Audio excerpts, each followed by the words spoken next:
The sun dipped below the horizon, casting the New York City skyline in hues of amber and crimson. The bustling metropolis carried on as usual, its streets alive with the hum of car engines, the chatter of pedestrians, and the distant wail of sirens. But beneath the Atlantic's dark waves, an ancient force stirred, one that would soon shatter the city's fragile normalcy. Far out at sea, the water began to churn violently.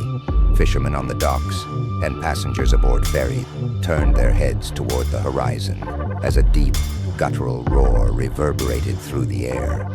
The sound was alien, primal, and impossibly loud, silencing even the cacophony of the city. Then, with a thunderous surge, a colossal figure broke the ocean's surface. Water cascaded off its towering form as Godzilla emerged, his dorsal fins glowing an ominous blue against the twilight sky. By the time Godzilla reached the financial district, the city was in full-blown hysteria.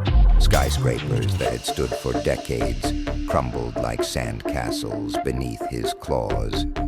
The streets, once teeming with life, became rivers of fleeing humanity. Police and emergency services were overwhelmed, their sirens drowned out by the creature's roars and the deafening collapse of buildings.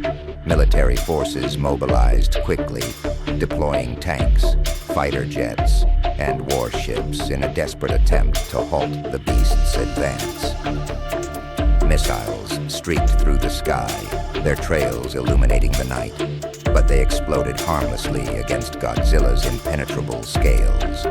His atomic breath, a devastating beam of blue energy, cut through the cityscape, leaving a trail of fire and ruin in its wake.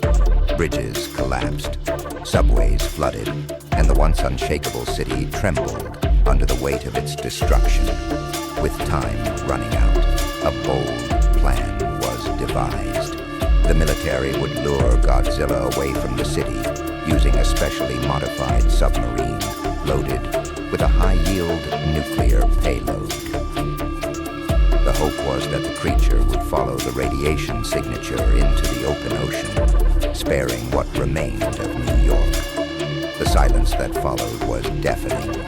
New York City lay in ruins, its iconic skyline forever altered. Smoke and ash filled the air,